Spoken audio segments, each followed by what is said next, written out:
मैंने जिस आयत करीमा की तिलावत की वो ये है, वला तक़ूलू लिमन युक़्तलू फ़ी सबीलिल्लाहि अमवात।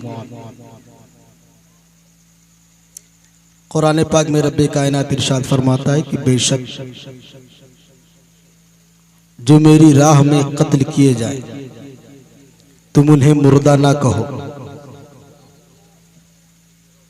वलाकिन ला तशऊरून, बल्कि वो जिंदा हैं, उनकी जिंदगी का तुम्हें शौर नहीं। अब देखिए, कुरान ने मना कर दिया कि जो अल्लाह की राह में कत्ल किए जाए उन्हें मुर्दा ना कहो। अब कुछ लोग तो ये सोचते हैं कि कुरान ने कहने से मना किया है, सोचने से थोड़ी मना किया। कुछ लोग सोचते हैं कि कहेंगे नहीं तो सोचेंगे। लेकिन ये बताइए कि चाहे कोई संविधान का कानून हो, चाहे किसी देश का कानून हो, चाहे किसी का बनाया हुआ कानून हो, लेकिन उसके कानून में ये नहीं है कि कहने के बाद अगर तुमने सोचा तो उस पर कोई जुर्माना होगा। अगर आप कुछ भी सोचे, आप सोचे कि आज हम फला काम करेंगे, आप वो काम ना करें, वो काम कोई और कर जाए, तो कोई आपको पकड़ने वाला नहीं होगा। कहते सुभान अल्लाह।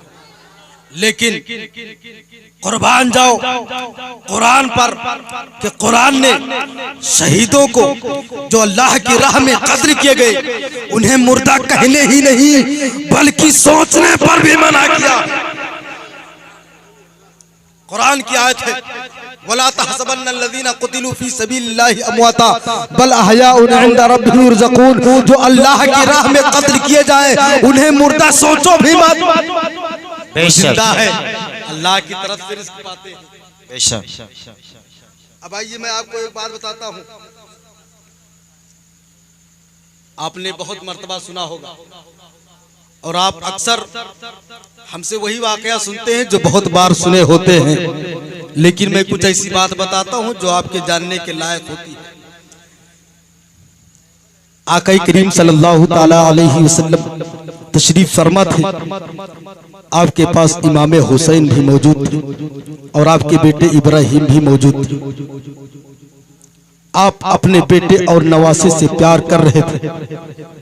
कभी बेटे को चूमते हैं, कभी नवासे को चूमते हैं, कभी बेटे से प्यार करते हैं, कभी नवासे से प्यार करते हैं। प्यार करते रहते हैं, प्यार करते रहते हैं कि इतने में रब के हुक्म से जिब्रील अमी आते हैं। आने के बाद बारगाह रिसालत मआब में सलाम पेश करते हैं और अर्ज करते हैं, या रसूल अल्लाह, या रसूल अल्लाह, या रसूल अल्लाह। अल्लाह तबारक व तआला ने इन दोनों शहजादों में से एक को वापस बुलाया। जब इतना जिब्राइल कहते हैं या रसूल अल्लाह, इन दोनों में से रब्बे कायनात ने एक को बुलाया है। मुस्तफा सोचने लगते हैं कि किसको वापस करूं। अगर हुसैन को वापस करता हूं तो बेटी फातिमा की गोद खाली हो जाएगी। अगर मैं हुसैन को वापस करता हूं तो हैदर कर्रार का बाजू कट जाएगा। अगर मैं हुसैन को वापस करता हूं तो मेरा हसन अकेला हो जाएगा। और अगर मैं अपने बेटे को वापस कर दूं तो सिर्फ उसके जाने का मुझे गम होगा। इतना सोचते हैं कि मुस्तफा अपने बेटे इब्राहिम पर अपने हाथ को रख देते हैं। वाह वाह, बेशक, सुभान अल्लाह। जब मेरे आका अपने हाथ को अपने बेटा इब्राहिम पर रखते हैं, जिब्राइल समझ जाते हैं कि अगर कोई जाएगा तो इब्राहिम जाएगा। अगर किसी को जाने का हुक्म रसूल कायनात ने दिया तो इब्राहिम को दिया है। और फिर चंद दिनों के बाद हजरत इब्राहिम का जब इंतकाल हो जाता है, उसके बाद जब हजरत इमाम आली मकाम रज़ी अल्लाह तआला अन्हु इमाम हुसैन आका हुसैन जब बड़े होते हैं, जब आप बड़े हो जाते हैं, आपसे हजरत अबू बकर कहते हैं, ए हुसैन, याद रखना तुम्हारे लिए तुम्हारे नाना ने तो अपने बेटे को कुर्बान कर दिया था। उमर कहते हैं, ए हुसैन, याद रखना तुम्हारे लिए तुम्हारे नाना ने तुम्हारे मामू को कुर्बान कर दिया था। उस्मान गनी कहते हैं, हुसैन, याद रखना तुम्हारे लिए तुम्हारे नाना ने, मेरे नबी ने अपने बेटे की कुर्बानी दी है।